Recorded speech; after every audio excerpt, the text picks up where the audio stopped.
Yo, what is up guys, how are we all doing today? It's FanFic Radio here, and today we're continuing on with the Oncoming Storm, Chapter 4. Now, last time, basically the pilot for the Young Justice series finished, and Percy Jackson was confronted by the Justice League, which is going to be a very amusing meeting, and everyone is going to be very enjoyable to what happens next. So you guys ready? Let's do this. The Oncoming Storm, Chapter 4. 9 months ago, on the island of Themyscira. There was an abrupt feeling of tension as 50 armed and armoured Amazons waited in the front of the gates of Tartarus, one of the few exits and entrances to the infernal hellscape that was the pit, and a place that had been guarded by the Amazons of Themyscira for millennia. It was a place they had protected with blood, sweat and tears, from both those that sought to release the monsters from Tartarus, and those that found the ever-moving and shifting gateway in the endless pit of hell, and tried to break out of it. At present, that was exactly what these Amazons were doing.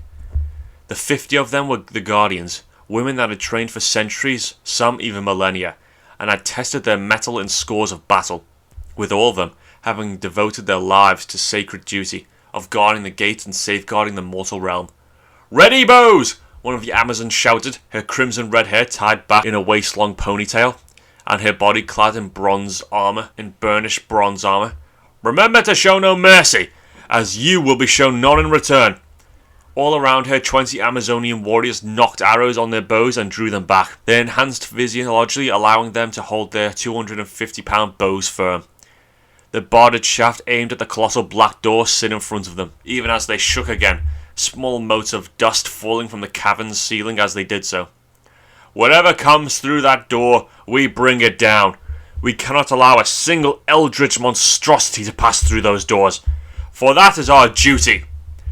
The redhead continued loudly, whipping her spear through the air and thrusting it at the chain-shaking doorway, even as it ominously shook again, an ominous thud reverberating throughout the rocky chamber they were in, as if someone or something was slamming onto the door from the other side. "We are the guardians of the gate. We are the eternal watchers, those who guard this world against the infernal forces of the dark." "Yes, Lady Pyrrha," the Amazonians around her coerced, even as they readied their weapons, all of them wielding an assortment of them. Either swords, shields, bows, spears, axes or maces. A mixture of magical weapons that had been crafted by the finest Amazonian smiths and enchanted by the greatest of their spellcasters.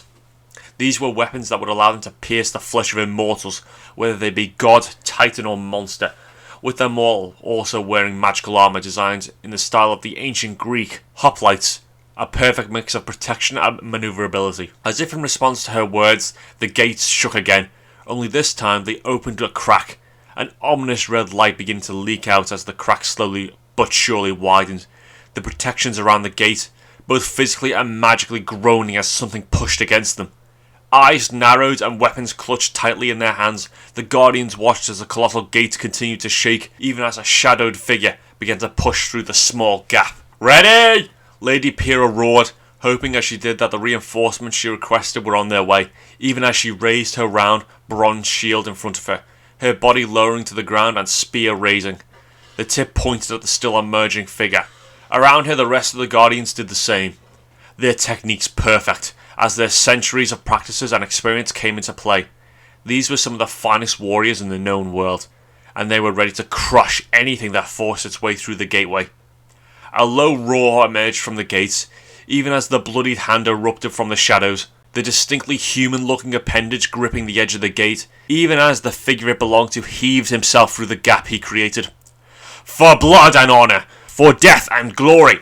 For the gods!" Pyrrha shouted, her emerald green eyes narrowing, as she saw the figure continue to emerge, the ground below her trembling ominously, with rocks beginning to fall from the cavernous roof overhead, even as the cold, cruel wind seemed to swirl around the chamber. "Unleash hell!"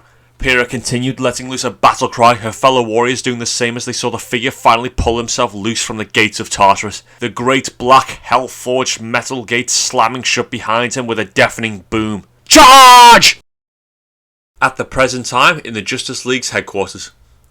"Speak, Diana. Just what is this Perseus to you?" Batman asked bluntly as he stood across from Wonder Woman, Superman, Martian Manhunter, The Flash, Aquaman and Hawkwoman, all of them standing around in a closed-off conference room, just off from the main atrium. all of them listening impatiently as they met up in the watchtower, the Justice League's orbiting base, to discuss recent happenings.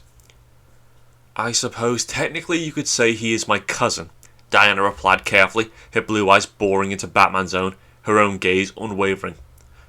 "I thought there were no men allowed on Themyscira," Batman replied abruptly, knowing as she did that he had only been to the place once, and only then for a short time, as Wonder Woman had asked for his and a couple of the other Leaguers' help. Other than that though, none of the members of the League were allowed there without Diana's permission, nor were any males that he knew of allowed to reside on the island either. Expectations can occasionally be made, as you know. "How long have you known him?" Superman asked next, his approach much warmer than Batman's was. Even if he had his own reservations about this Perseus character and his actions, but then again he was also deeply disturbed about the Superboy clone too, and as such maybe being too harsh on the teen.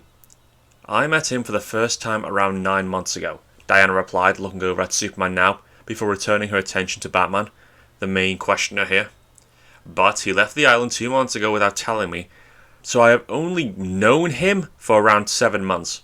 And even then I only spent time with him in between my duties as Wonder Woman and as an ambassador for my people. 7 months is not long, especially considering he is family, and the trust that you placed in him when you vouched for him." Hawkwoman pushed, her gaze much warmer than Batman's own, as she approached this more like a discussion between friends as opposed to an interrogation, which is what Batman was obviously trying to make out of this. "Well, as you say, he is family, and I trust him. That is all you need to know. The rest is personal," Diana retorted, though she did soften her tone slightly when speaking to her friend. "He has a good heart, and his intentions are good too." Hawkwoman nodded at that, personally satisfied by the fact Diana trusted him. Plus, she wasn't all that concerned about the teen in the first place. He got the job done, and she wasn't going to lose any sleep over a villain being put down. If anything, she applauded his resolve. Then again, she was from Thanagar, where they tend to do things somewhat differently to the Earthlings. Batman, however, was not so easily assured. Not even by the words of one of the founders of the League. "There is a few more things I would still like to ask. What are his powers? Why did he leave the island? And I would like more clarification on his origins and connection to you." Diana scowled as she heard these demands. Batman, or rather Bruce Wayne as she knew him, was a good man at heart. However, the man had serious trust issues, was paranoid and was obsessed with control. It could be very grating at times, especially when it came to him demanding things of allies, like he was currently doing. It often tended to alienate and annoy people. "Bruce," Superman said, a frown on his face as he stepped forward. "What happened to people being entitled to their secrets?" Flash also spoke up, referencing the words Bruce himself spoke not only hours ago. "There are exceptions," Batman replied bluntly before he fixed his gaze back on Diana. "I would like to know at least a little more about the boy, before we do anything." "First things first, he is not a boy, he is a man, and an heroic one at that," Diana said as her expression broke to no argument. "As for your questions, I will tell you what I deem necessary. I presume he left the island to explore the world a bit more, and because he wanted to use his powers to fight the good fight. His powers and origins are his business, and it is up to him whether he tells you. I will not betray his trust." "Diana," Batman said with a scowl, disliking how instigating she was being. "Enough!" Aquaman cut when he saw the stubborn look on Diana's face and Batman's hard glare. "We get nowhere by arguing. Diana trusts him, even if he is a very rude, very abrasive person. In spite of that, she believes in him. The question here is, do we trust Diana?" "Absolutely," Superman replied immediately. "Without question," Hawkwoman tagged on. "She has proven herself trustworthy many times over, and has never been in question." Martian Manhunter spoke up next, his red-eyed gaze shifting between the other members of the League. The Flash chirped in before he let loose a weak smile when he saw the other members looking at him. "I mean, all jokes aside, of course, I do trust her completely." "As do I," Aquaman nodded, before he and the rest of the members looked at Batman. "Batman?" Batman scowled as he saw the other members of the inner circle looking at him before he locked his gazes with Diana. "Diana herself has my trust, but I still want to know more about her protege." "Protege?" Diana asked, smiling around at her companions, glad that she had their trust, and that this conversation would soon be coming to an end. After which she looked back to Bruce, her lips curving upwards in amusement. "Perseus is not my protege. He is a hero in his own right, one that I think would be a great boon to the League." "How old is he?" Superman asked suddenly with a slight frown on his face as Diana floated the idea of the teen joining the League. I mean, I've never heard of him before, nor do I know of any city with a hero like him. As I said, he's only been in man's world for 2 months now, so I very much doubt he would have much of an impact yet, especially since he was likely just getting a lay of the land as he tried to establish himself as a hero, which was also probably why he was in Washington DC, the site of our public headquarters to begin with. Diana replied, her tone easier now. As for his age, well, that's slightly a trickier question to answer. Tricky how? Surely his age should be an easy question to answer. Flash spoke up with a slight laugh. Indeed, Batman added, his eyes narrowing, though not at anyone in particular, as he instead looked to be in a deep thought over what Diana had just said. Well, biologically speaking, he is 18-ish. Mentally, he is far older, Diana replied carefully before she frowned. It is complicated to explain, and not without giving away secrets about him that I feel are not mine to reveal. The other members of the League all looked confused by Diana's answer, save for Martian Manhunter and Batman, with the Bat still looking deep in thought, not reacting to her words in the slightest, whilst Manhunter was not as confused as the others. After all, Martians aged and matured at different rates to humans, so he had some experience of things like this already.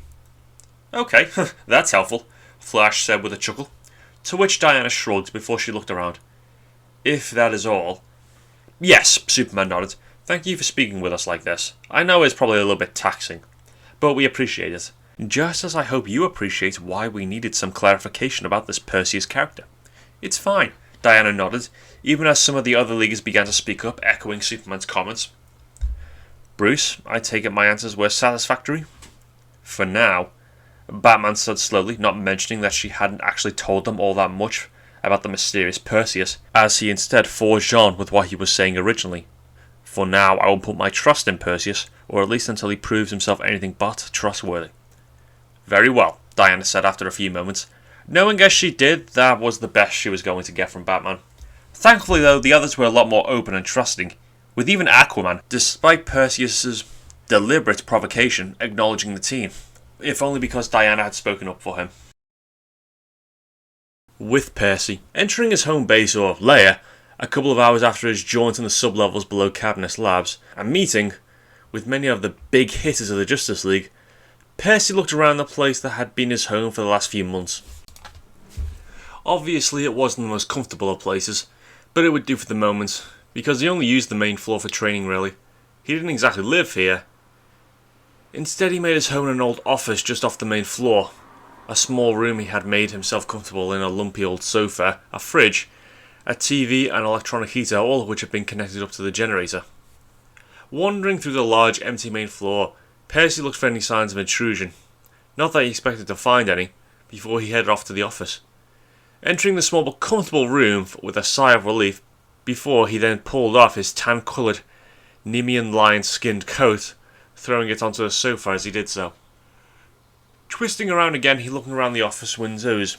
Looking around the office windows down to the factory floor below, Percy began to undo the straps on his celestial bronze armour, first loosening both his shoulder straps with practiced ease, after which he then unstrapped the rest and the armour fell to the ground, with another sigh of relief leaving his mouth as he dropped the heavy armour onto the sofa as well, after which he looked down at his undershirt, which he could already see was damp from his sweat, with him then pulling that off too, before he threw it into a corner of the room. He would need to head to the laundromat later, as that was his last good shirt. Twisting his body and rolling his shoulders, Percy was taking off his belt and the sheathed Dracon sword he had hanging from it. Before, he was then interrupted by the sound of something landing on the roof of the factory with a thud. What now? Percy grumbled to himself, unsheathing his bone-long sword as he did so, before he threw the belt and the attached sheath onto the sofa, after which he headed outside and down the metal steps which led to the factory floor, his sea-green eyes fixed on the roof as he did so, even if he had a good idea just who it was that was visiting him. What followed next was the grating of metal as one of the panels on the roof was bent and warped by the intruder, the panel bending upwards revealing the darkening sky above, but only for a moment, before the gap was filled by a familiar, dark-haired woman who clambered through before she softly landed on the ground in front of him. You know, I do have a door. You didn't need to break in or anything, Percy grumbled as he watched Wonder Woman land on the shop floor in front of him. Her lips pursed in disapproval as she looked around at her surroundings, before a scowl passed across her face when she saw Percy walking towards her. his long sword resting against his shoulder. "Perseus," Diana replied irritably, her blue eyes narrowing as she saw him approach. "Diana?" Percy nodded, not even bothering to tell her how he preferred to be called Percy instead of Perseus. After all, he had said it once. He had said it 1,000 times, and every time she ignored him. "How'd you find me?" "No doubt the same way you found out that the League was suspicious about Cadmus Labs," Diana replied, her lips curving upwards slightly as she did so, in spite of her current irritation with Percy. "Donna, you really can't tell her anything, can you?" Percy sighed, rolling his eyes in expiration at the thought of the loud and lively dark-haired girl, a girl that he had become very fond of during his time on Themyscira. Though, to be fair to her, she had just clued me in on how you mentioned the League was suspicious about the place the last time you visited. I was the one who did all the investigations, scoped out the place and found the lab and whatnot. You know when the fire started? "I don't know. She managed not to tell me what you've been up to the last few months, and it took a lot of bribery and a bit of investigation to find this place," Diana replied sharply, not pointing out how Percy had only found out about the sublevels due to the sidekicks getting in there first. No, she would point that out later. "What business of yours is it what I do?" Percy asked irritably, a scowl on his own face, before he turned and walked to a nearby table, pulling the dust cover off it as he did so, before he dropped his sword on the damaged and aged surface, alongside the other things already there. "You are my family. I reserve the right to know what you're up to," Diana replied swiftly, before her blue eyes trailed over to Percy, moving over his tanned, heavily scarred and muscled chest and instead down to the table, her gaze narrowing as she saw what was on it, before she looked around the rest of the factory. "Besides, as Princess of the Amazons, I believe it is also my business when you apparently raided our armory before you left." And that was putting it nicely, because Diana looked around for the warehouse and she quickly noted several Amazon braziers, similar to the one she herself wore on one of the tables, as well as several finely crafted sheathed Amazonian swords of Greek, Rome, and medieval European design, a pair of identical axes, a red plump Greek helmet, 3 sets of greaves, 2 round bronze-coloured shields, a large halberd, of all things, a flagged mace, a dust-covered bow with several wrapped-up sheaths of arrows. "Well, sort of, family," Percy replied easily as he turned to face Diana, not too concerned about her discovery. In fact, he kind of enjoyed pissing her off, which is partly why he pulled the cover off his weapons table in the first place. As for the stuff, well, it was just lying around, gathering dust, so I thought I would help myself. We are cousins, whether you like it or not. The ichor of the gods flows through our veins. They may not be the same world, but they are the same pantheon. As too are we, Diana said patiently, not allowing Percy to shrug off their connection so easily. Percy rolled his eyes at that, but didn't buy Diana's words. "I've not met the gods of this world, so I can't compare, but I'm pretty sure from what I've seen and heard, they are very different beings to the ones I know." What Percy didn't say was that although each of their worlds may have a different set of Olympians, they did possibly share the same primordial gods, beings that apparently transcended dimensions. After all, how else could Percy fall into Tartarus on his world and come out of Tartarus on another? Or at least that was what he thought. After all, it was the only thing that made sense to him in regards to his current circumstances. Maybe, but it does not change the fact that we are connected, and the Amazonians and I will never abandon you, no matter how much you try and push us away, Diana replied firmly, not backing down as she instead approached Percy and placed a calm hand on his shoulder.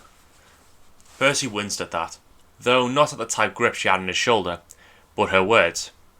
They hit him like blows from a warhammer. "As for you raiding the armory, well then you better put it to good use, otherwise I will take them back," Diana added on, her blue gaze flickering over to the dust-covered bow as she did so, with her lips curving upwards in amusement, even as her gaze shifted back to Percy. Following her gaze, Percy chuckled slightly. "Yeah, I was probably being a bit too ambitious when I took the bow. I tried it out, and trust me, I couldn't hit a barn wall from 5 paces using one." "We all have our talents," Diana replied with a slight smile. "Even if your talent is annoying your older cousin." "Well, we are family, apparently," Percy retorted, his tone once again as he parroted her words back to her. "Well, I'm glad you finally admit it," Diana replied with a smirk as she released him, and instead began to look around his lair with a look of disapproval on her flawless face. "That wasn't what Percy began before he sighed, Amazonians apparently didn't understand sarcasm. "So this is where you've been staying?" Diana spoke loudly enough as she finished surveying the dusty, derelict old factory and looked back at Percy. "Well, this won't do. No, you will be moving to Mount Justice and staying there." "Come again?" Percy replied, folding his arms in front of his chest as he did so. "It is the Justice League's former base of operations," Diana replied easily. "Yeah, with a name like that, who would have thought?" Percy replied sarcastically. "What I meant is, why do you want me to go there?" "The Justice League has decided to put together a covert team made up of some of the younger heroes, including the sidekicks you met at Cadmus. I would like for you to join up. I have already cleared it with the rest of the League, subject to your agreement, of course," Diana replied bluntly. "And why would I want to go join some kiddie team?" "Why can't I join the proper Justice League?" Percy replied. He wanted to join the hero profession, and he used his abilities to safeguard the weak and vulnerable in society. But even so, he was no sidekick or junior hero. It might be his ego speaking, but considering his feats, he deemed himself above the level of a sidekick. "It's partly experience," Diana replied abruptly before she continued on when Percy opened his mouth to object. "You are a skilled warrior, Perseus. Your swordsmanship is on par with even some of the greatest Amazonian swordmasters, and your demigod abilities are powerful and versatile. However, you, by your own admission, are used to fighting monsters. The villains of this world are different. There are many hundreds of them, all of whom have different skills and abilities. You need experience fighting against these types of foes. And more than that, you need to learn to show more restraint. I and some of the other League may not disagree with how you dealt with Blockbuster.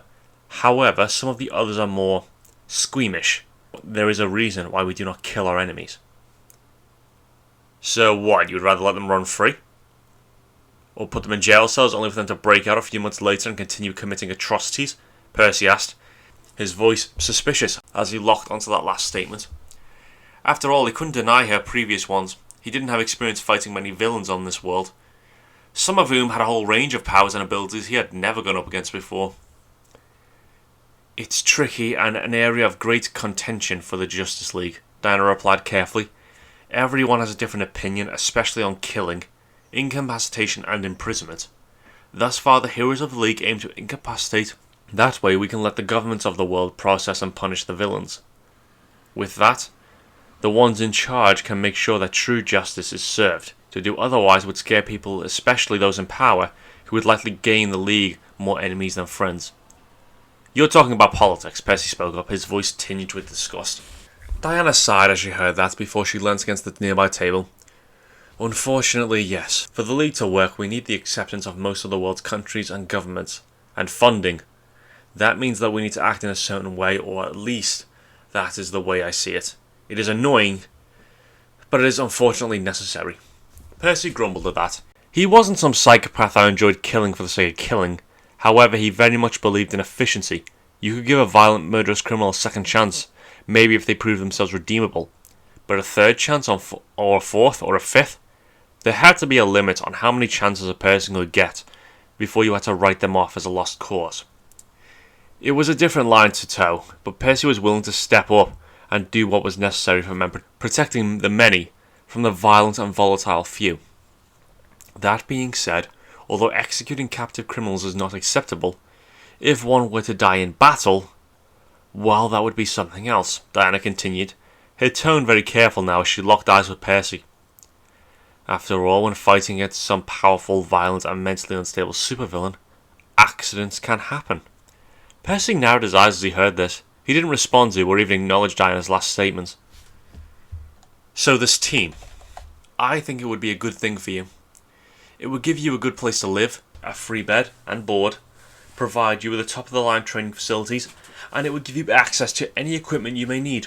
All you need to do is undertake low-profile missions, which will allow you to build up the experience you need to join the Justice League," Diana replied, her tone easier, now as she saw that she had Perseus' attention. "Which won't be long, as I am planning on recommending you in 6 months' time when the League comes together to discuss new members they will be inducting into the Justice League.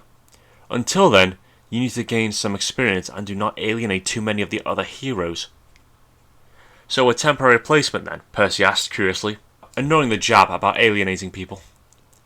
He had only made those snippy comments to Aquaman because he was feeling petty.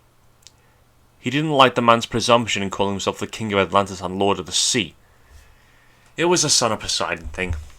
a temporary testing ground for you to gain experience, learn about the many superpowered villains that roam this world, and hone your skills, Diana clarified with a nod. Plus, I would feel a lot better knowing where you are, as opposed to bribing your location out of Donna every time I visit. Already her mother is getting irritated with how many sweets I've been feeding the girl. Diana then continued, her lips twitching upwards at the thought of her precious 9-year-old half-sister. Percy hummed in response to that, his sea-green eyes trailing over the lackluster surroundings before moving back to Diana. He liked a lot of what she was saying, enough to know that he would probably go for it. After all, joining this team would be similar to being back at Camp Half-Blood. He would get bed and board, equipment, facilities for training, in return for which he undertook quests, or missions, gaining experience as he did so. He would have to be an idiot to say no to such an opportunity. That, or someone whose ego knew no bounds. Fortunately, Percy was not such a person. Turning to Diana, he nodded his head. Alright then, I'll join the team. Though I'm not letting you micromanage me. Ha! As if I would. I have my own life to live, you know. Diana shot back with a smile. I just want to make sure you don't pick a fight with someone you're not ready for yet, and end up dead. Wow, your confidence is overwhelming me. Don't be shitty. You know what I mean. Diana replied easily before she looked around the factory once more. But anyway, let's start packing up your things. Tonight you'll be staying with me, in a place that actually has heating. Percy rolled his eyes as he heard that, but he didn't refuse. A few days later. Currently the sidekicks Kid Flash, Robin, Aqualad and Superboy were standing in the main chamber of Mount Justice, near the town of Happy Harbour, the place in question being a hollowed out volcano, one that had once been the original sanctum for the Justice League in their first couple of years. At present though, the place was being refurbished as the security was updated and the old facility stripped out and replaced. The Green Lanterns with their power rings making very handy labourers, as they did what could take dozens of men several days, in mere minutes. Looking around the ongoing activities, the four sidekicks were all noticeably dressed in civilian clothing, with Superboy now wearing a black and red Superman t-shirt as opposed to his white bodysuit. The other three, however, just wore casual trainers, trousers, shirts, coats. Though Robin did still wear a pair of sunglasses, despite being inside, obscuring his eyes, and thus making it difficult for anyone to work out his identity.